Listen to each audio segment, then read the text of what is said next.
What's going on, guys? Welcome to a special mini episode of Renegade Animation. Because of the Spring Anime Fest preview, we had to remove the news segment. So that's what this is. Of course, I'm Mike. Joining me is my co-captain Cameron. Howdy, howdy. And these stories were, I'll be honest, some of these stories were too big to ignore. So that's why we're doing the special. So Cameron, what do you got? Quickly before we start, we're going to be splitting up these news episodes out of the mainline episodes, just to streamline everything, and so we can just get right to talking about the shows and what have you. Anyway, let's get started.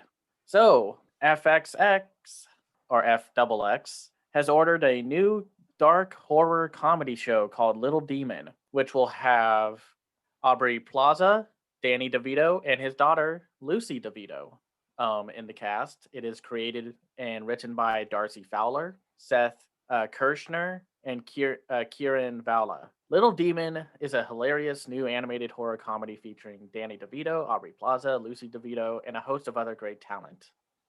Creators Darcy Fowler, Seth Kirshner, and Kieran Vala have teamed up with Danny, Aubrey, Dan Harmon, Jake, and Lucy DeVito, and Shadow Machine for the creation of this show.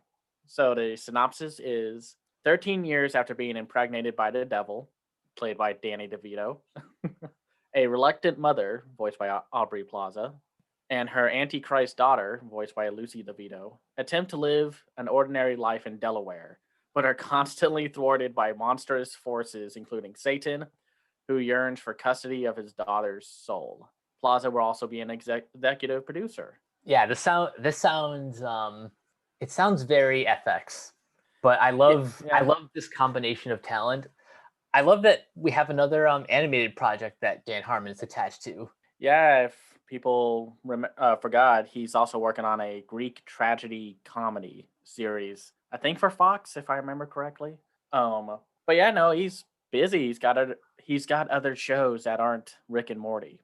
So, and what else has Lucy DeVito been in? Let's see. I mean, like, I don't know.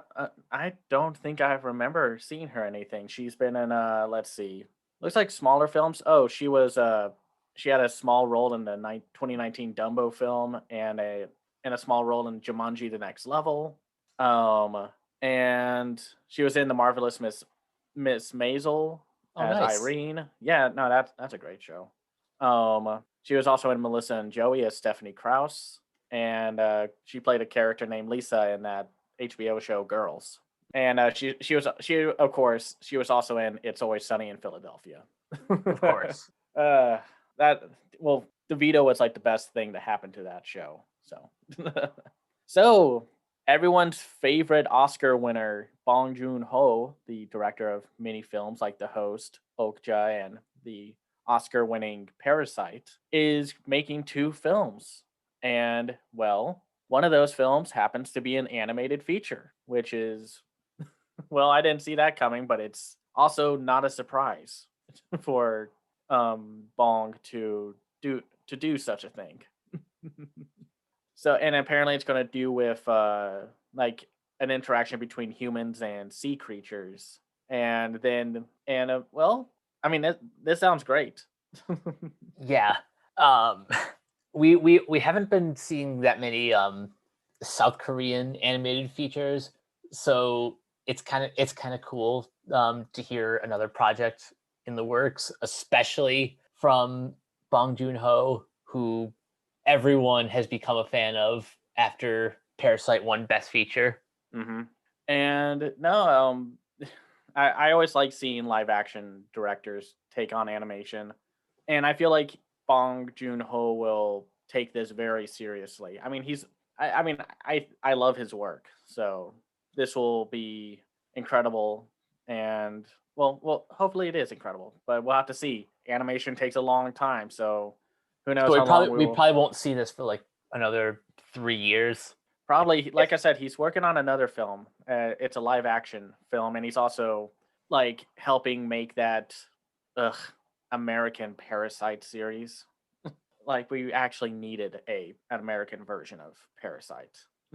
I mean, as long as he's involved in that, I'm willing to give it the benefit of the doubt.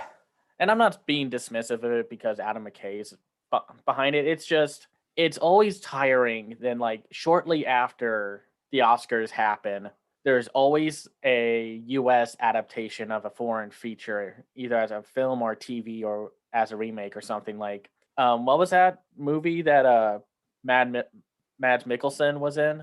That one, or I forgot what that one was called. But then Oh, another round. yeah, another round.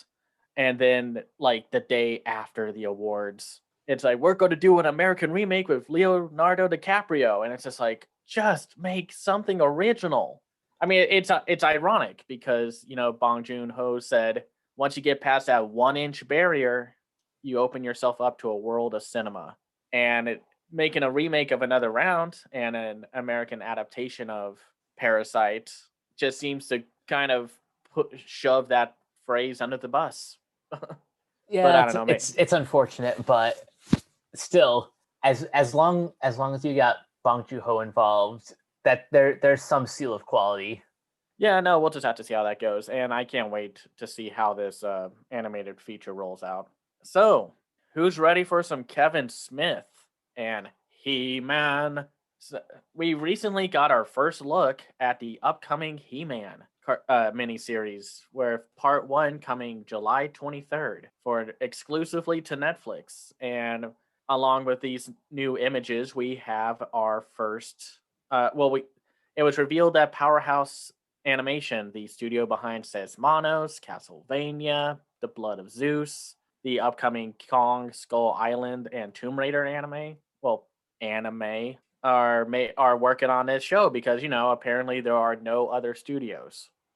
I mean, I love Powerhouse, but it's just like, do they not have like I don't know. And I have to say well, first of all, the voice cast sounds great. You have Mark Hamill as Skeletor, Lena Headey as Evelyn, Chris Wood as Prince Adam and He-Man, Sarah Michelle Gellar as Tila, Liam Cunningham as Man-at-Arms, Stephen Root, Diedrich Bader, Griffin Newman, Tiffany Smith, Henry Rollins, Alan Oppenheimer, Susan Eisenberg, Alicia Silverstone, Justin Long, Jason Mewes, Phil Lamar, Tony Todd, Cree Summer, Kevin Michael Richardson as Beast Man. That's perfect. And Kevin Conroy as Merman. This cast is incredible, and something that I've been pointing out to people about these images that we've seen.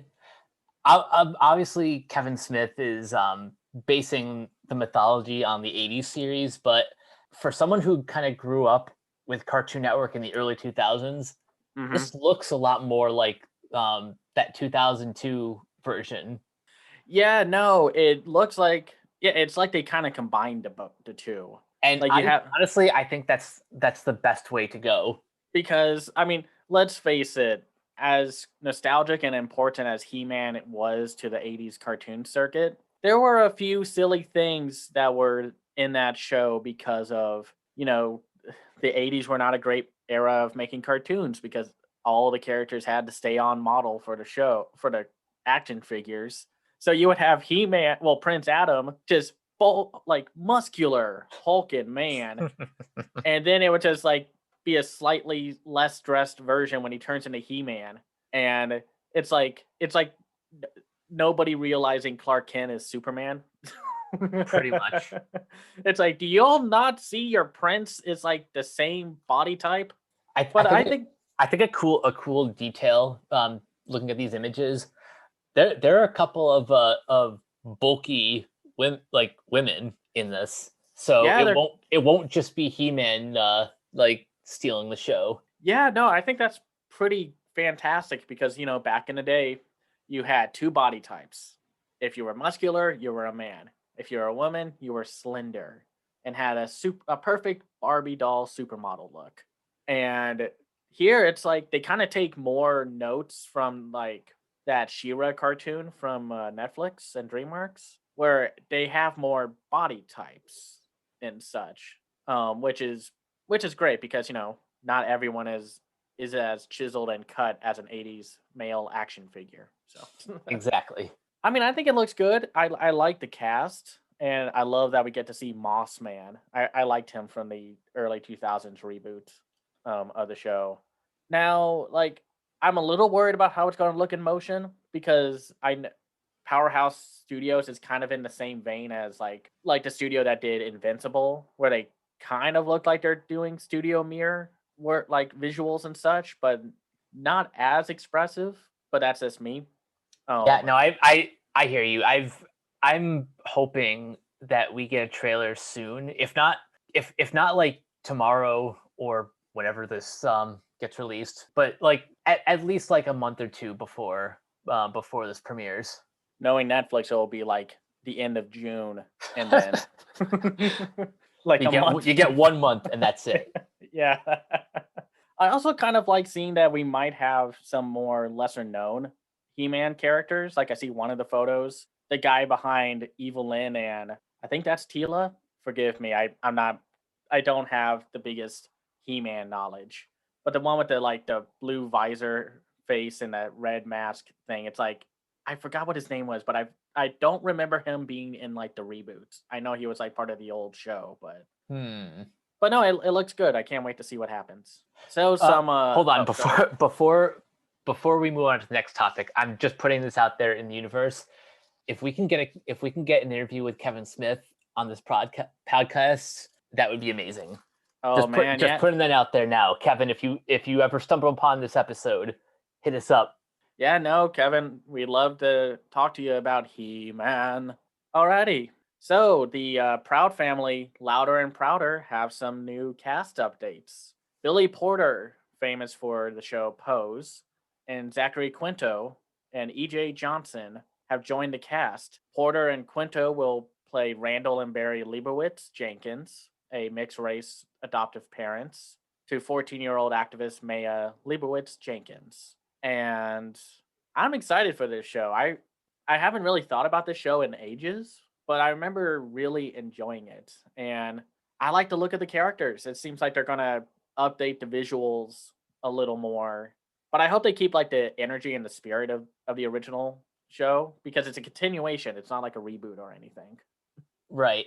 Yeah, it does look like they've like slightly polished the like these characters. But yeah, think like going back and thinking about the show, I have a lot of fond memories. It's been ages since I've like watched any of it, but I'm very curious to see like what new themes they tackle, especially given current events in the past 15 years or so. Yeah, golly. Now I feel old if the show's that old. uh, Alrighty then. Well, it looks great. Can't wait to watch it. So, everyone's, I guess, favorite TV talk show or late night talk show host, Jimmy Fallon, will be working on a few new projects. And one of them is a special, well, an animated special, which that's going to be interesting to see. And then he's also working on a animated series with DreamWorks. So the special will be called Five More Sleeps Till Christmas. I think we talked about that one before. I think so. It will be produced by Shadow Machine, the people who made BoJack Horseman or who produced BoJack Horseman and Final Space, and John Foster and James Lamont of The Amazing World of Gumball and The Adventures of Paddington are going to be the writers. Which I hope they bring that Gumball energy to this special. I think that would help elevate it from a typical Christmas special because there are so many Christmas specials out there. You kind of have to stand out a little. Yeah. And then the preschool series is called Mama and Dada, and like I said, it'll be worked with alongside DreamWorks, a preschool series inspired by Fallon's New York Times best-selling children's books. Your baby's first word will be Dada, and everything is Mama.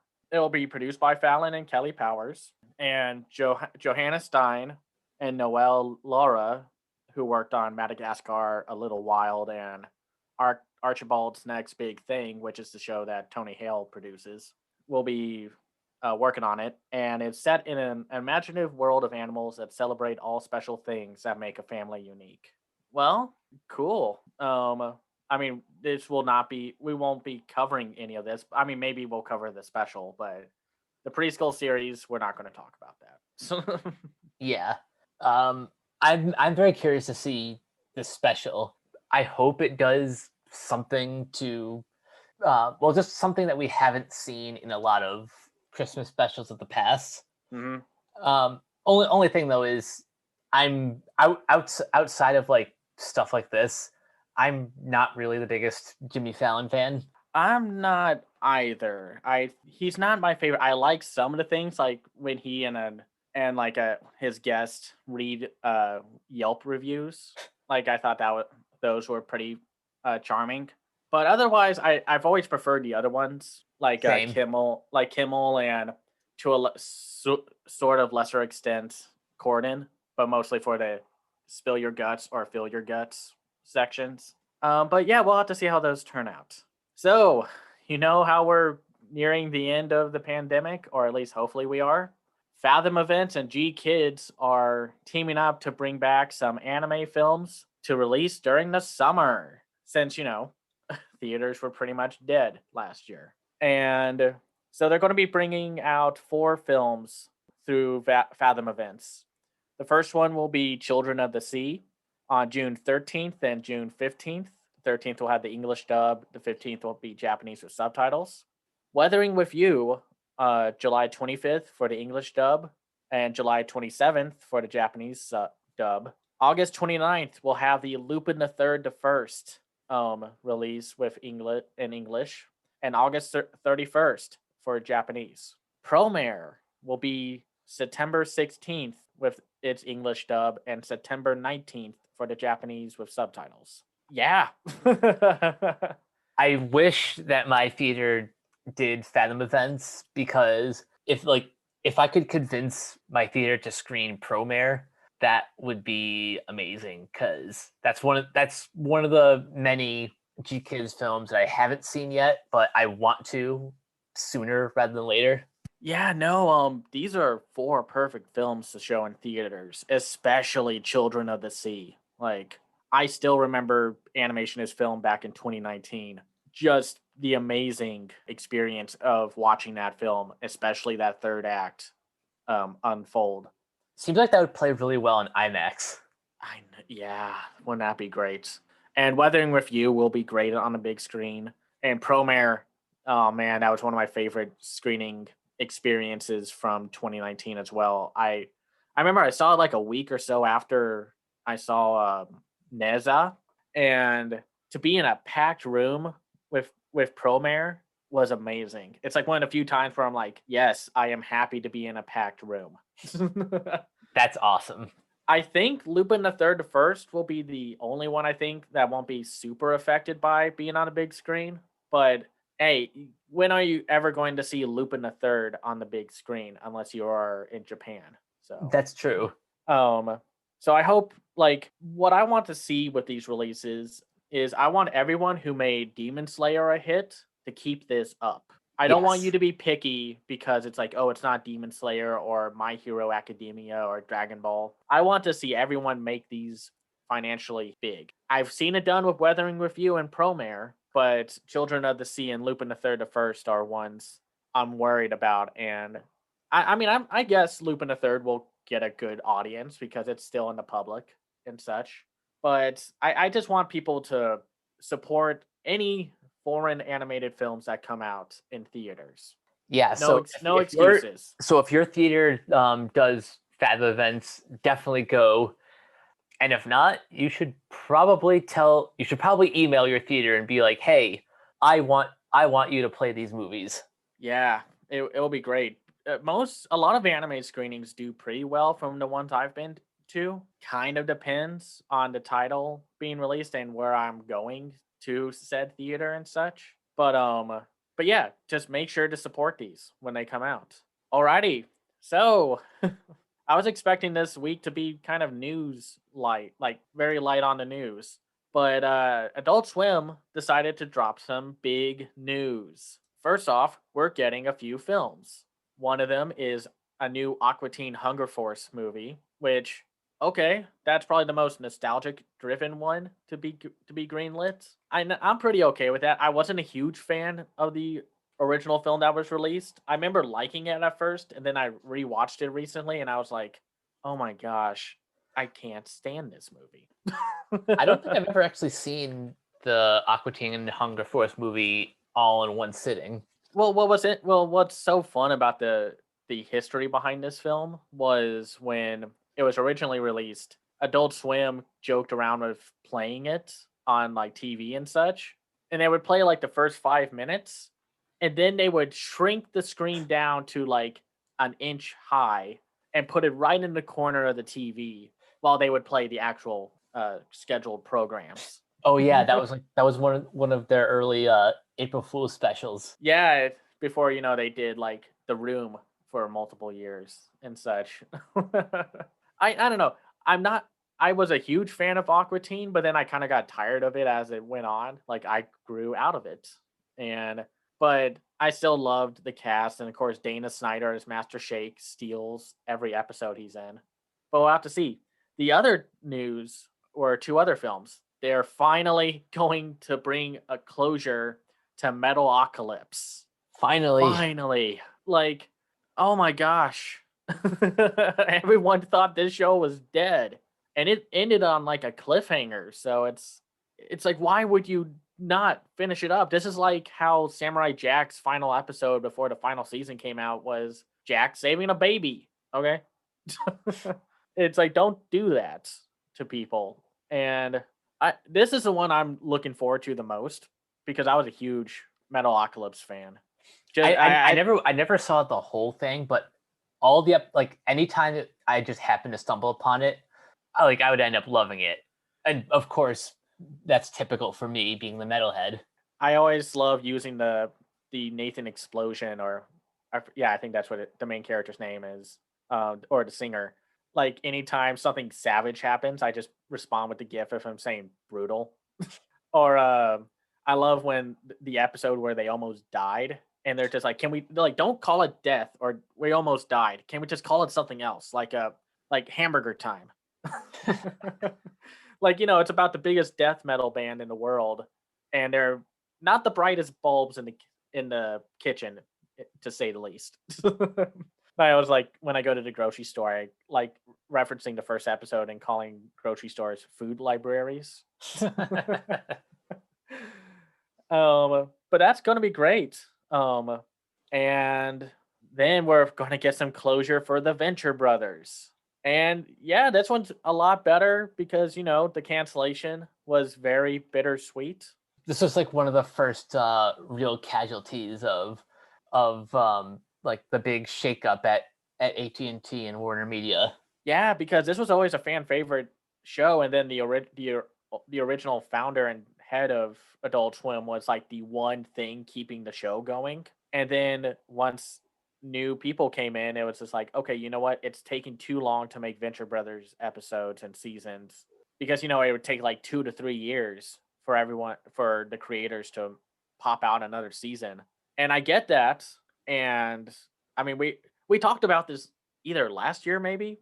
Yeah, I think it was like somewhere last year. We spent a good chunk of time on this. I mean, so my thoughts about the cancellation and such. I was mixed on it, but I'm happy that they're going to get a closure. I'm wondering how long these movies are going to be, because I feel like if you're going to end something like Venture Brothers and Metalocalypse, I think you need to have like 90 minutes to maybe 2 hours for these two, depending on how they want to end it.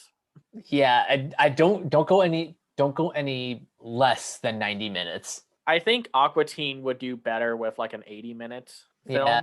Because I think that was the biggest problem when I rewatched the film that came out 2007, I think, was like, oh my gosh, this show was not made to go longer than 12 minutes. And I know some people were like, oh, but it's like the most uncommercial animated film ever. And it's like, yeah, no, you're right. But it's also like why I didn't enjoy it. Not that you know me.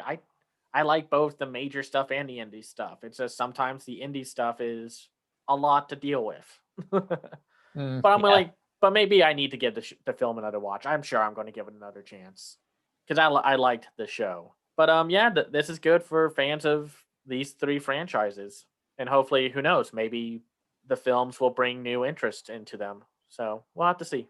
So, who's ready for some Ultraman? I am so pumped about this news announcement because it came out of nowhere and I was super excited because Shannon Tyndall, the individual behind Lost Ollie, I think that's what that miniseries coming out is called again. I forgot. Forgive me. Sounds about right. Yeah.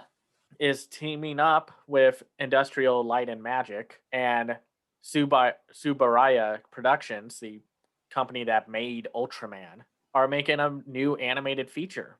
It's going to have a new story. And the plot says baseball superstar Ken Sato returns to his home country of Japan to pick up the mantle of Earth defending superhero Ultraman, but quickly finds more than he bargained for when he's forced to raise the offspring of his greatest foe, a newborn kaiju. Struggling to balance the roles of teammate and new father, Ken must confront his own ego, his estranged father, and the conniving kaiju defense force to rise up and discover what it truly means to be Ultraman. First off, I'm a huge nerd and fan of Ultraman. It's one of my favorite franchises. I always try to keep up with the new shows that come out. And I'm a giant monster guy. It's like you had, really, in Japan, you had your three franchises. You had your Kamen Rider, your Super Sentai, or, your Power Rangers, and you had Ultraman. And Ultraman was famous because, like, the first series was actually more of like an X-Files show. Interesting. And then the next show series, like the first show was called Ultra Q, and then the first series, Ultraman, was the one that started it all.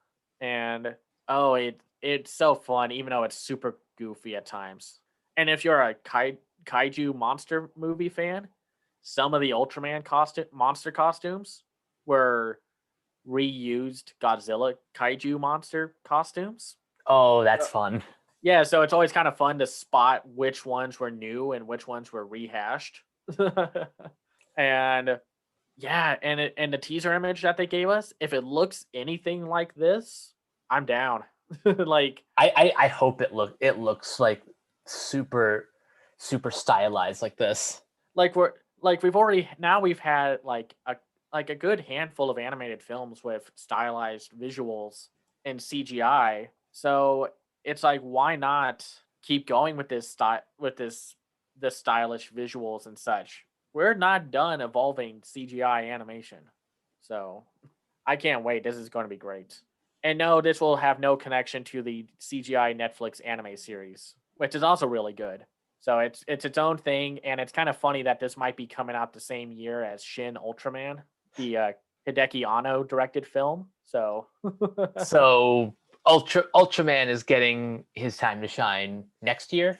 I think so. Or, well, they just recently announced it, so Probably within the year. Yeah. Alrighty. Let's get one groan-worthy news story out of the way. And it's also a discussion point. So HBO Max is delaying the upcoming sitcom, The Prince, which is it's all about the royal family, because of course it is, because of the recent death of the Duke of Edinburgh. Well, they've put coming soon in the release date spot. So apparently it was supposed to come out this month, but then or not this month, but this year. Yeah, this year. But and this show's been in development for ages, and then it kept getting delayed because of two of the individuals leaving the family, and then there's that whole Oprah interview with them, and so over or under 50% chance that this thing's not happening. Oh wait, over that it isn't? Yeah, how much do you want to bet that this show is not going to happen? I think this is if it does happen, it won't be on HBO Max. I think this might end up probably somewhere else. Like maybe Hulu will like buy the rights and then just dump it on, like they'll bury it on the service somewhere. But like Yeah. they're not going to market this with the same amount of enthusiasm as they would some of their other shows. And which is interesting because there were they had a huge cast for this show. Like one of them was going to be voiced by Dan Stevens. They had Orlando Bloom, Condola Rashad, Lucy Punch, Tom Hollander, Alan Cummings, Francis De La Tour, and Iwan Rion, and Sophie Turner. And yeah, and I saw the teaser for it on Instagram. It doesn't look great. These designs do not look good. I know they're trying to go for a caricatured look, but it's an ugly looking show. And I don't mean to say that for everything. Like, yes, it's a stylized look, but it's also like a weird chimera of Family Guy mannerisms and caricatures. This is basically Bento Box at their. I hate to say anything nice about Hoops, but at least those characters were easier on the eyes. Yeah, yeah, yeah. I mean, who knows? If this does actually come out, fine, I'll give it a shot. But I just feel like HBO Max is just going to dump this show on there, and it's not going to get renewed or anything because who knows? Maybe morbid curiosity will win out in the end, but I just don't think that's going to happen. Yeah, I mean, we'll watch this. It's just if we can delay it as much as possible, that'd be wonderful. Yeah. So let's get some positive news out of the way. We're finally going to get some news soon on High Guardian Spice, the original cartoon that was made for Crunchyroll that got delayed for no good reason. Ray Rodriguez, the creator and executive producer, confirmed that we should hear some news about it, and it will be like, and maybe we'll hear announcements and a release later this summer. Finally, I'm happy that people finally remembered that the show exists. Well, the problem was like it was announced. The trailer for it was more about the production side of things, and then a bunch of stupid animation fans, well, fans in quotation marks, railed against it because one, it was not an anime, and two, there are some obvious reasons why these stupid people cried about it. But we're not going to dredge them up or give their reasons any time of the day. So you can probably guess why. But it's just nice. Like Crunchyroll, I don't know what the heck Crunchyroll was thinking, like kowtowing to those idiots because of like the one response that this show got, and then they're like, "Oh no, we won't show this, but we'll definitely show X Arm." They're cowards. They're plain and simple. They also showed Gibiate because why the hell not? There's no excuse. Or if there is, it won't be good enough because they let this show basically die quietly. Or like they just kept it on a nice little shelf away from everyone else until everyone basically forgot about it, and then it's like, "Oh, hey, we're going to release it now." I hope the best for Ray Rodriguez, and I hope and I can't wait to watch the show. It looked cute. Like, I don't know. The reaction to this show's announcement and release just made me remember why I am so critical towards animation fans. Yeah, Because I hear you. Honestly, you know, as petty as this might sound, all of the negative reactions, well, knowing why the show was getting negative reactions only made me want to see it even more. yeah, because it's like, oh, it upset these idiots, so it makes me want to watch it. You know, you're doing something right when you piss off the dumb trolls. Indeed. So let's end this news topic with some trailer reactions because we finally got some trailers to talk about. Well, I wanted to see all the Japanese animated films that were not released in the US last year released this year. Apparently, the Monkey's Paw thought I wanted a Riverdance film. It's like, okay. But yeah, no, I've been following the production for this film for a while, and it has a pretty good cast because it has like Pierce Bronson, John Kavanaugh, Brendan Gleeson and Aisling B, and Sam Hardy, Hannah Herman Cortez, and Lily Singh, Jermaine Fowler, and Pauline McLean. And I mean, what do you think? I think the trailer being only 30 seconds doesn't really give you much other than dancing reindeer with obnoxiously big horns. No, but Yeah, the cast though is what has my attention, especially Brendan Gleeson, who yeah.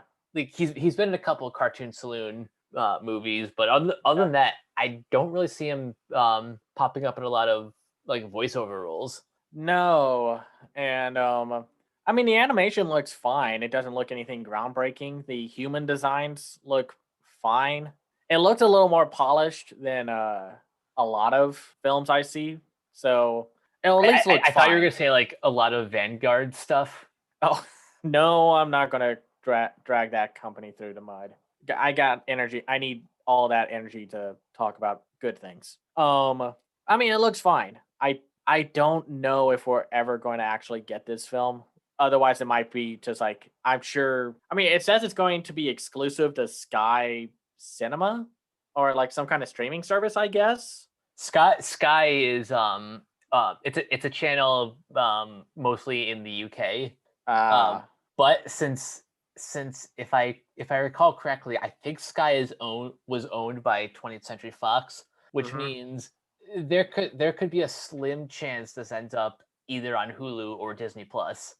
I Yeah, like I can't say for certain, but that's the only way I can think we get it in the States I could see Netflix picking this one up. or But Netflix. well, That kind of makes more sense. yeah, nothing against Netflix or anything, but you know, y'all pick up some films that are interesting, I guess, and some really good ones too. So we have some. Well, we finally have some news about the anime miniseries Eden, along with a release date for May 27th, and the cast. Oh my goodness, the cast. Ruby Rose Turner as Sarah, Neil Patrick Harris as Zero, Rosario Dawson as A37, David Tennant as E92, JP Karliak as S566, Cassandra Lee Morris as Zurich, and Julie Nathanson as Geneva. When was the when you were thinking about an English cast for this miniseries? Were you thinking about half of these people? I mean, I kind of pictured David Tennant popping up, Rosario Dawson maybe, but Neil Patrick Harris as the villain. That Yeah. one threw me for a loop. I mean, to be clear, I think this show looks great. Um, and the CGI for anime looks great. I mean, when we have a low point that is X Arm, this one cell shaded look, it looks incredible. So I The mean, and one it the one already thing looks the one thing I can say about this, if you're an anime purist who like does not like CGI, there's nothing that this show will do to change your mind. But unlike X-Arm, at least the CG or the cell shading is consistent, which is a nice touch. and it actually looks good in motion. And to me, it's like if you're so hung up on anime using CGI, get over it. Sorry, I'm sorry. No, I'm not sorry. Just get over it. Their CGI is here to stay. They're not going to go back. Plus, it's not like there aren't great CGI anime series. There are plenty. Beastars, for example, and Land of the Illustrious And Dorohedoro. and Dorohedoro. So it's like Japan is getting there with CGI. So I don't know. I think Eden looks great. I'm trying to get a screener for it, but we'll see if I can. So this is May 27th. Yeah. So it's very soon, and it's like okay, we're done with the spring anime season. What's next? More anime. It's like god dang it. But yeah, we'll have to see how it unfolds. It looks great. And then we finally got a official trailer for Wish Dragon. the new film by Chris Appelhans, who is also writing the film. And so the description of the film is Din, a working class college student with big dreams but small means, voiced by Jimmy Wong, and Long, a cynical but all powerful dragon capable of granting wishes, voiced by John Cho, sets off on a hilarious adventure through modern day Shanghai in pursuit of Din's long lost childhood friend, Lena, voiced by Natasha Leo Bordizzo. Their journey forces them to answer some of life's biggest questions because when you can wish for anything, you have to decide what really matters. So we will also have the voice cast includes Constance Wu, Will Yoon Lee, Jimmy O Yang, Aaron Yu, Bobby Lee, and Ronnie Chiang. And it will be produced by Sony Pictures Animation, Tencent, Sparkle Roll, and Base Media. And Jackie Chan will be a producer on the film. He was also the Mandarin voice of Long. Yeah, that makes sense. So, what did you think about the trailer? It definitely reminds me of Aladdin in certain moments, particularly Long's entrance and the whole speech about I can't make people fall in love. But what is kind of different about this movie is the relationship is platonic. They're just best friends as far as this trailer lets us believe. There's no romance, which is oddly refreshing. I mean, not of course not every movie with two different genders ends up in a relationship. Sometimes they are just best friends, but it would be very easy to make them to make these two characters love interests, and that they aren't is it's nice.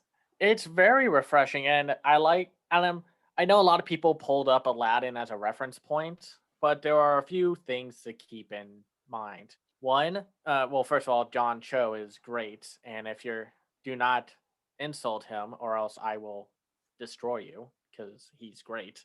The dragon does not seem as referential as Robin Williams' take on the dragon because the big thing was Robin Williams as the genie, and they would do the improv, like they would let Robin Williams do improv and then cut out the best jokes. And here, the dragon seems a lot more sarcastic and cynical. He's just kind of like, oh, a peasant boy. Well, this will be easy. And I did love like the animation with the dragon. It seems like they had a lot of fun animating him. I think my favorite scene is when he tries to say, "Hey, I can't make people fall in love." It's like stop. Yeah, all the arms come up and such. And his animation is very snappy. I like that. The humans look a little generic. They look a little like animation starter pack simple. I had to look up this movie on Wikipedia to make sure that it wasn't Pearl Studios, because this does kind of look like something like Abominable or like the animation overall is great. Again, though, I think the dragon got the best animation. I loved his expression when they're in the back of the taxi and how like the main character's like, I'm not going to waste a wish on getting out of traffic. And the dragon's like, well, you're going to have to get out. You're going to have to You're going to have to get out. I know that joke gets used like so many times, but it never gets old. It never gets old because traffic sucks. It's a universal thing. It always sucks. And I loved like his animation and how he changed expressions and such. Yeah, and I like the colors and such. And no, it looks really wholesome and charming. Well, we'll have to see what the overarching story is. I hope the two human leads don't fall in love, because there's something kind of just charming and sweet that it's just a friendship that they want to reignite and such. Because I think we're all getting kind of tired of oh, this guy likes a girl, they're probably going to get together and what have you. But I think the film looks good, so I'm looking forward to it. Hell yeah. And with that is all the news that we will be talking about. Before we head out of here, just a couple of show notes. Obviously, this little mini episode is a holdover because our next two shows are the spring anime preview, and those are going to be dense. We're covering 30 shows between two podcasts. After that, we've got an episode covering Love, Death, and Robots. We are going to be talking about Demon Slayer, and the Amphibia season 2 finale, True Colors, is finally going to be released on May 22nd, which will probably have been out by the time this gets posted. So we'll be talking about Amphibia down the line as well. So be on the lookout for some of those future podcasts. Yeah, we'll also have like an episode talking about Annecy. Excuse me. And then we'll also going to set an episode to just talk about a bunch of smaller animated films that have come out so far this year that I just don't think we'd be able to talk about in length because they're all kind of the same. And then I also still want to do a Chinese feature episode. Oh, yes. And I think we'll be doing like small news catch-up episodes where we just talk about like some news topics in the animation world and such, just to split them up and such, so you can have like little bite-size rambles and such. Good deal. All right, Cameron, where can everyone find you online? You can find me on Twitter at twitter.com/camseyeview. I run my own website called camseyeview.biz where I review animated films called The Other Side of Animation. I also have a Patreon at patreon.com/camseyeview, and that's where you can find me. And you guys can find me on Twitter at Captain K42. You can check out all my quick thoughts on letterboxd.com/CoachK42. Find me in all the Facebook groups, just at my name.